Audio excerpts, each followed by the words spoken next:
Iran में अचानक 6 बड़े फौजी ओहदे बदल दिए गए।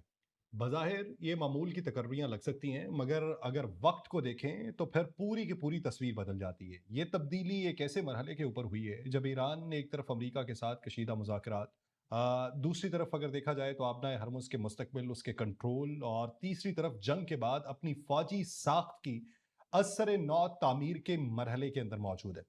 इसी दौरान एक रोज पहले साबिक पासदारान कमांडर मोहसिन रजाई को सुप्रीम नेशनल सिक्योरिटी काउंसिल का सेक्रेटरी बना दिया जाता है।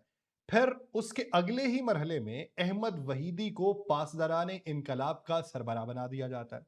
मुस्तफ़ा एजदी को उनका नायब बना दिया जाता है। रेयर एडमिरल अली को पासदारान की बहरिया का कमांडर बना दिया जाता है। हुसैन ताइब को बसीज का सरबराह बना दिया जाता है। अली अब्दुल हई को मुसल्ला अफवाज का चीफ ऑफ स्टाफ बना दिया जाता है। और क्यूमरस हैदरी को, अगर मैं नाम में गलती नहीं कर रहा, तो उनको उनका नायब मुकर्रर कर दिया जाता है। तो यहां पर सवाल ये नहीं बनता कि कौन आया कौन गया, सवाल ये बनता है कि एक ही वक्त में इतने सारे ओहदों के ऊपर तब्दीली क्यों की गई। ईरानी फौजी ढांचा ये सिर्फ एक फौज नहीं है, वहां बाकायदा फौज यानी अर्तिश मौजूद है। पासदारान इनकलाब एक अलग ताकत है, बसीज उसके साथ एक वसी अवामी और नीम फौजी नेटवर्क है, और उन सब के ऊपर मुसल्ला अफवाज का मुश्तरका कमांड ढांचा मौजूद है। इसलिए अगर इन चारों लेयर्स पे एक साथ, वक्तन फवक्तन नहीं, बतदरीज नहीं, एक साथ नए चेहरे लाए जाएं तो ये महज तकर्रो तबादले नहीं रहते, ये एक पूरी कमांड की नई तरतीब बनती है, एक नई सोच बनती है, एक नई समत बनती है। ये जो लोग लगाए गए हैं, ये कौन है, तब्दीलियां क्यों हुई, उसी का अहाता इस व्लॉग में। आप सब पर सलामती हो, मैं यासिर रशीद हूं और आप देख रहे हैं सुनो न्यूज। नाज़रीन, ताज़ा तकर्रियों में सबसे ज्यादा वजन अहमद वहीदी के नाम का है। वो सिर्फ एक फौजी ऑफिसर नहीं है, बल्कि ईरान के दिफा और ईरान के दाखिला के वजीर भी रह चुके हैं, यानी वजीर दिफा और वजीर दाखिला। और पासदारान इनकलाब के पुराने हलकों के अंदर उनकी जड़ें बहुत मजबूत बताई जाती हैं। अमरीकी तज्जियाकार या अमरीकी जराए उन्हें सख्त गिर और तवील अस्करी और इंटेलिजेंस तजर्बा रखने वाली शख्सियत के तौर पर देखते हैं। यही वो लम्हा है जहां इस खबर का दूसरा दरवाजा खुलता है। अगर ईरान एक ऐसे शख्स को पासदाराने इनकलाब का सरबराह बनाता है जिसका तजुर्बा सिर्फ और सिर्फ महाज तक महदूद नहीं है, बल्कि इंटेलिजेंस, उसके साथ साथ सिक्योरिटी और रियासती ताकत के कई दायरों तक फैला हुआ है, तो मुमकिन है कि तेहरान को सिर्फ एक जंगी कमांडर नहीं, बल्कि तेहरान को एक ऐसा शख्स चाहिए था जो जंग, इंटेलिजेंस, अंदरूनी सलामती और सियासी फैसलों के दरमियान राबिता कायम कर सके। ये बात इसलिए अहम है कि मौजूदा ईरानी जंग में मसला सिर्फ मिसाइल चलाना नहीं रहा। ईरान को यह भी देखना है कि दुश्मन को अपनी तनसीबात की मालूमात कहां से मिलती रही हैं। ईरान को यह भी देखना है कि उसके हसास मकामात कैसे महफूज रहें। ईरान को यह भी देखना है कि ड्रोन और मिसाइल हमलों के बाद कमांड का तसलसल कैसे बरकरार रखा जाए। ईरान को यह भी देखना है कि जंगबंदी या मुज़ाकरात के दौरान फौजी दबाव किस तरीके से बरकरार रखा जाए। इसलिए अहमद वहीदी की जो तकर्री है, उसको सिर्फ एक फौजी तब्दीली के तौर पे देखना तस्वीर का एक आधा हिस्सा मालूम होगा। अब इसके अगले हिस्से में अहमद वहीदी, मुस्तफ़ा एजदी और एक नई जंगी टीम। अहमद वहीदी के साथ मुस्तफ़ा एजदी की तैनाती भी गैर मामूली अहमियत रखती है। एजदी ईरान इराक जंग के दौर से निकलने वाले तजर्बाकार पासदारान कमांडर्स में शुमार होते हैं, और माजी में वो पासदारान के आला ऑपरेशनल ओहदों पर भी रह चुके हैं। उनका तजर्बा ईरान के रिवायती जंगी तजर्बे से जुड़ा हुआ है, और ये जोड़ी बड़ी दिलचस्प है। एक तरफ वहीदी हैं जिनका पस मंजर इंटेलिजेंस, सिक्योरिटी और अस्करी इदारों के वसी तजर्बे से जुड़ा हुआ है। दूसरी तरफ उनके साथ एजदी हैं जिनकी शनाख्त जंगी और ऑपरेशनल तजर्बे से बनती है। अगर इसे एक फौजी इदारे की जुबान में समझे तो एक शख्स फैसला साजी और वसी सिक्योरिटी तस्वीर समझता है, जबकि दूसरा मैदानी ऑपरेशन और जंगी तजर्बे का वजन लेके आता है। ईरान के लिए ये इम्तजाज इस वक्त अहम है। किस वक्त में? कि जब उसे एक ऐसे मुखालिफ का सामना है जो सिर्फ रिवायती फौजी हमले नहीं कर रहा, बल्कि उनकी सैटेलाइट निगरानी भी कर रहा है, इलेक्ट्रॉनिक इंटेलिजेंस भी हासिल कर रहा है, फ़ज़ाई ताकत भी उसकी मजबूत है, उसके पास दुरुस्त निशाना बनाने वाले हथियार भी हैं और उसकी साइबर सलाहियतें भी उससे कई गुना ज़्यादा हैं। अब अगर हम तीसरे नाम की तरफ आएँ, तो वो नाम है रियर एडमिरल अली का, जो पासदारान इनकलाब की बहरिया की कमान जिनको सौंपी गई है। उनका जनूबी ईरान, खलीज फारिस और आबनाए हरमुज के इलाके में ऑपरेशनल तजर्बा बताया जाता है और वो माजी में जनूबी इलाके में पासदारान की बहरी जिम्मेदारियां भी अदा कर चुके हैं।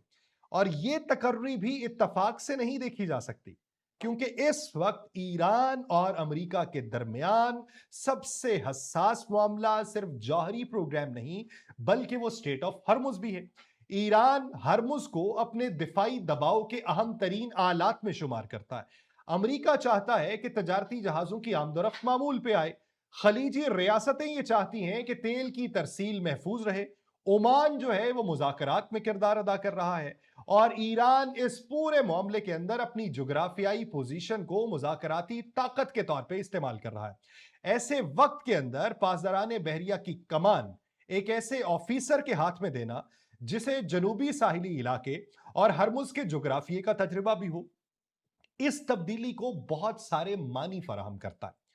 फिर एक और शख्सियत है हुसैन ताइब। उनकी वापसी को अहमियत जो है वो बहुत दी जा रही है। ये सबसे ज्यादा हसास नाम है। उन्हें बसीज फोर्स का नया सरबराह मुकर्रर किया गया। हुसैन ताइब इससे पहले पासदारान की इंटेलिजेंस तंजीम के सरबराह रह चुके हैं और इस हैसियत से ईरान के अंदरूनी सिक्योरिटी निजाम में उनका किरदार इंतहाई अहम रहा है। तो इस मामले के ऊपर इस नुक्ते पे पहुंच के एक बुनियादी फर्क को समझना बेहद जरूरी है। बसीज सिर्फ वर्दी पहनने वाली एक फोर्स नहीं है। बसीज ईरान के अंदर एक वसी समाजी, सिक्योरिटी और नीम फौजी नेटवर्क है। उसकी मौजूदगी मुआशरे के मुख्तलिफ हिस्सों तक फैली हुई है। लिहाजा अगर जंग के बाद हुसैन ताइब जैसे साबिक इंटेलिजेंस सरबराह को बसीज की कमान दी जाती है, तो उसका मतलब यह हो सकता है कि ईरानी कयादत दाखिली सलामती को जंगी हिकमत अमली का हिस्सा समझ रही है। यानी जंग सिर्फ सरहद पर नहीं है। ईरान के लिए अब सवाल यह भी है कि दुश्मन की इंटेलिजेंस मुल्क के अंदर कहां तक पहुंच चुकी है। ईरान के लिए सवाल यह भी है कि हसास तंसीबात की मालूमात किस तरीके से बाहर जाती हैं। ईरान के लिए यह भी सबसे अहम है कि कौन से नेटवर्क फाल है। ईरान के लिए यह भी अहम है कि फौजी और सिक्योरिटी इदारों के दरमियान मालूमात का तबादला कैसे बेहतर बनाया जाए। तो इस मामले के ऊपर हुसैन ताइब का साबिका तजर्बा बहुत अहम हो जाता है। इसलिए यह 6 तकर्रियों में एक अजीब सा नक्शा बनता है। वहीदी पासदारान की मरकजी कमान संभालते हैं। एजदी उनके साथ ऑपरेशनल तजर्बा लाते हैं। उजमाई हरमुज और बहरी महाज को संभालते हैं। ताइब दाखिली नीम फौजी नेटवर्क उनको मिल जाता है। फिर आते हैं अली अब्दुल हई। मैं अगर नामों में कुछ गलती नहीं कर रहा, उसके लिए पेशगी माजरत खा हूं। अली जो है उनके पास पूरे फौजी निजाम की चाबी है। अली अब्दुल हई को ईरानी मुसल्लह अफवाज का चीफ ऑफ स्टाफ मुकर्रर किया गया, जबकि उनके साथ क्यूमरस हैदरी जो है उनको नायब बनाया गया है। अब्दुल हई इससे पहले खातमुल अंबिया मरकजी हेडक्वार्टर से वाबस्ता अहम जिम्मेदारी अदा कर चुके हैं। मई में ईरानी कयादत के साथ फौजी तैयारियों और आइंदा कार्रवाइयों के हवाले से उनकी मुशावरत की खबर भी सामने आई थी। चीफ ऑफ स्टाफ का ओहदा इसलिए बुनियादी है कि वहां से पूरे मुसल्लह अफवाज के दरमियान राबिता पैदा होता है, यानी एक सेंटर पॉइंट। इस ओहदे को सिर्फ एक फौजी कमांड समझना गलती है। ये वो ओहदा है या ये वो कमान है जहां से अर्तिश यानी ईरान की सरकारी फौज, पासदारान जो इनकलाब की हिफाजत करती है, दीगर अस्करी इदारे जिनमें बसीज मौजूद है, उनके दरमियान मजमुई फौजी समत को मरबूत किया जाता है। और यहां पर हैदरी का नायब बनना भी अहम है। वो ईरानी फौज की जमीनी अफवाज की कमान कर चुके हैं, इसलिए नई साख्त के अंदर रिवायती फौजी तजुर्बा भी मौजूद है। इसका मतलब ये नहीं कि ईरान ने अपनी मुकम्मल तरीके से हिकमत अमली तब्दील कर ली है। ज्यादा मोहतात नतीजा यह है कि ईरान ने अपनी कमांड को दोबारा से मुनज्जम किया है। इस एतबार से मुनज्जम किया है कि जो लूप होल्स मौजूद थे वो खत्म हो जाएं। ये फर्क बहुत अहम है। 6 नामों के पीछे असल कहानी, अगर इन 6 तकर्रियों को अलग अलग देखा जाए तो 6 खबरें बनती हैं। अगर इन्हें एक साथ देखा जाए तो एक पूरा मिलिट्री मैप बनता है।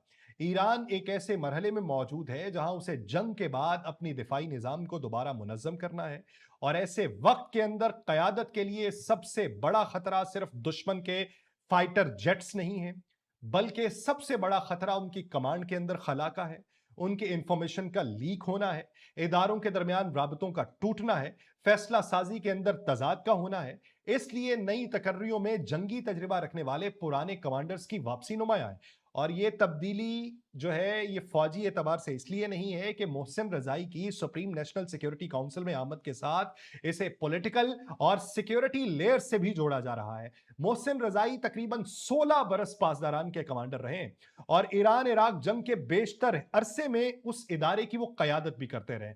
ان کی نئی ذمہ داری نے عسکری اور قومی سلامتی کے ڈھانچے کے درمیان تعلق کو مزید نمایاں کر دیا ہے۔ یعنی ایک طرف میز پر مذاکرات ہیں، دوسری طرف میز پر ہرمز ہے، تیسری طرف میز پہ جنگ کے بعد کی فوجی تعمیر نو ہے، اور چوتھی طرف اندرونی سیکیورٹی ہے۔ ایران نے ان چاروں دائروں میں ایک ہی وقت میں تجربہ کار شخصیات کو اوپر لا کے کھڑا کر دیا۔ اب سوال یہ ہے کہ کیا یہ امریکہ کو پیغام ہے؟ اس تبدیلی کو واشنگٹن کے لیے ایک میسج کے طور پہ بھی پڑھا جا رہا ہے، لیکن یہاں پر کچھ احتیاط بھی ضروری ہے۔ یہ کہنا درست نہیں ہے کہ ایران نے ان نئے کمانڈرز کو صرف امریکہ کو دھمکانے کے لیے مقرر کیا ہے، لیکن یہ ضرور کہا جا سکتا ہے کہ یہ جو نئی ٹیم ہے، نیا ملٹری میپ ہے، اس کے کئی افراد ایران کے سخت گیر عسکری ڈھانچے سے گہرا تعلق رکھتے ہیں، اور موجودہ ماحول میں یہ تقرریاں تہران کے دفاعی موقف میں نرمی کا واضح اشارہ نہیں دیتی۔ متعدد تجزیوں نے اسے سخت گیر قوتوں کو مزید مستحکم کرنے کے طور پہ دیکھا ہے، خاص طور پہ ایسے وقت میں کہ جب ہرمز کے بارے میں مذاکرات جاری ہیں، محسن رضائی کا قومی سلامتی کے منصب پہ آنا، پاسداران کی نئی کمان کا اعلان ہونا، یہ ایک ہی سلسلے کا حصہ معلوم ہوتا ہے۔ لیکن اس سے یہ ہے کہ ایران نے اپنے آپ کو اندرونی طور پہ مضبوط کر کے شاید بنیادی پیغام یہ دیا ہے کہ مذاکرات ہو سکتے ہیں، لیکن عسکری دباؤ جو ہے وہ ختم نہیں ہوگا۔ یہی وجہ ہے کہ نئی کمانڈ کو سمجھنے کے لیے صرف تہران نہیں، ہرمز کو بھی دیکھنا ہے۔ اصل تبدیلی کہاں پر ہو سکتی ہے یہ دیکھنا ہے۔ یہ سب سے بڑا سوال ہے کہ کیا یہ تبدیلی ایران کی جنگ لڑنے کی صلاحیت بڑھائے گی؟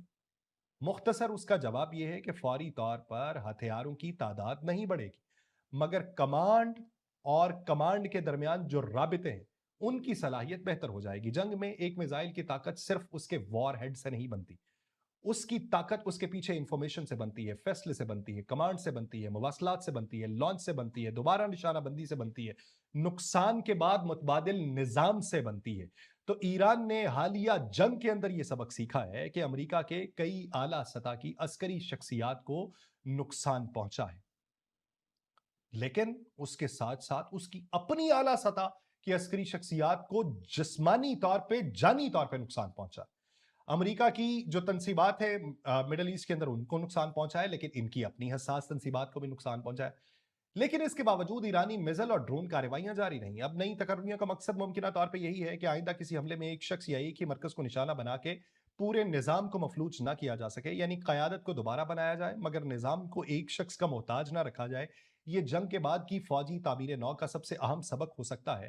اب اس سبق کو لے کے کیا کوئی اور سوال ہے؟ کیا یہ نئی ٹیم مذاکرات کو مشکل بنائے گی؟ جواب سیدھا سا ہے، لیکن سیدھا بھی نہیں ہے۔ اگر وحیدی صاحب کو دیکھیں، حسین طائب صاحب کو دیکھیں، ان جیسے نام امریکہ کے لیے سخت گیر حلقوں کی علامت ہے۔ دوسری طرف ایرانی قیادت کو یہ معلوم ہے کہ جنگ کو غیر معینہ مدت تک جاری رکھنا معاشی اور فوجی دونوں اعتبار سے مہنگا ہے۔ اب دیکھنا یہ کہ ایران نے پولیٹیکل میسج، ملٹری میسج، اندرونی طور پہ میسج، اس کے ساتھ ساتھ کیا مصالحت کاروں کو بھی میسج دیا۔ اب محسن نقوی صاحب کا حالیہ دورہ ایران وہ کیا نتائج لاتا ہے یہ دیکھنے کی ضرورت ہے، اور امید یہ کی جاتی ہے کہ خطے کے حالات جو ہیں یہ بہتری کی طرف ہی گامزن ہوں تو سب کے لیے بہتر ہوگا۔ مجھے دیجیے اجازت، اللہ نے کے بعد۔